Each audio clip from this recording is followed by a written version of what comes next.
इंसानी दूध के बैंक का क़याम जायज़ है या नाजायज़? दारुल उलूम कराची के नए फतवे के बाद Sindh institute of child health ने मिल्क बैंक का मंसूबा मुस्तरद कर दिया।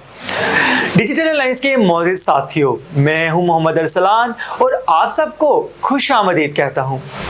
मेरे मौजूद दोस्तों, शायद आपके लिए ये बात नहीं हो कि पाकिस्तान के सूबा सिंध में एक सेंटर कायम करने की कोशिश की जा रही थी जहां बाकायदा इंसानी दूध का बैंक बनाया जा रहा था। सबसे पहले ये जानना ज़रूरी है कि ये मिल्क बैंक होता क्या है और इसका मकसद क्या है। जिस तरह खून के बैंक बनाए जाते हैं जहां लोग अपना खून अतिया करते हैं और ज़रूरत पड़ने पर अस्पतालों में मरीजों को दिया जाता है, बिल्कुल इसी तरह दुनिया भर में खुसूसी मगरबी ममालिक में इंसानी दूध के बैंक का क़याम किया गया। इन बैंकों में खवातीन का दूध स्टोर किया जाता है जो कि बाद में बच्चों की सेहत के लिए इस्तेमाल किया जाता है, ख़ास तौर पर उन बच्चों के लिए जिनकी माएँ दूध पिलाने के काबिल नहीं होती या फोत हो चुकी होती हैं।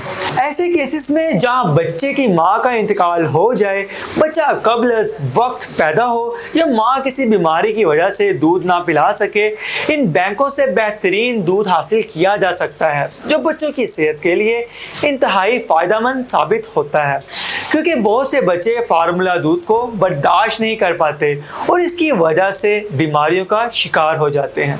लिहाजा दूध के बैंक की ज़रूरत बहुत ज़्यादा है। पाकिस्तान में पहली मरतबा यूनिसेफ के ताउन से Sindh institute of child health and nutrition में ह्यूमन मिल्क बैंक का क़याम अमल में लाया जा रहा था, लेकिन दारुल उलूम कराची के नए फतवे के बाद इस मंसूबे को रोक दिया गया है। इस्लामी नज़रियाती कौंसिल से भी पहले फतवा लिया गया था जिसमें इसकी इजाज़त दी गई थी, लेकिन हालिया फतवे ने इसको मुअत्तल करने पर मजबूर कर दिया।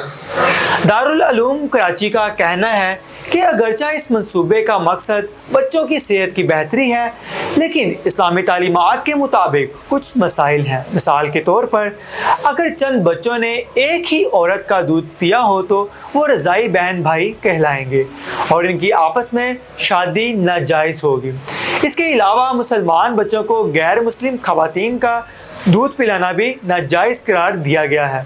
नाज़रीन, ईरान इस वक्त मुस्लिम दुनिया का वाहिद मुल्क है जहां दूध के बैंकों का नेटवर्क काम कर रहा है।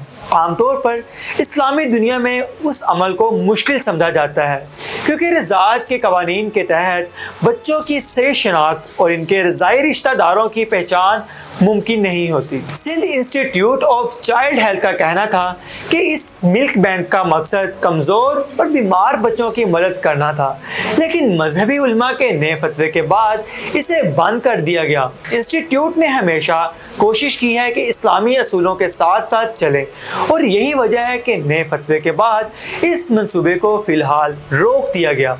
नाज़रीन, इंसानी दूध के बैंक का क़याम पाकिस्तान की अपनी नौयत की पहली कोशिश थी, लेकिन मजहबी नज़रियात की रोशनी में इस पर मज़ीद गौर करने की ज़रूरत है।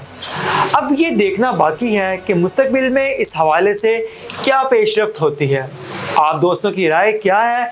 कमेंट सेक्शन में मुझे अपनी राय से ज़रूर आगाह कीजिएगा। इंशाल्लाह आपसे मुलाकात होगी किसी और दिलचस्प वीडियो के साथ। अपनी ढेरों दुआओं के साथ मुझे दीजिए इजाज़त। अल्लाह निगहबान।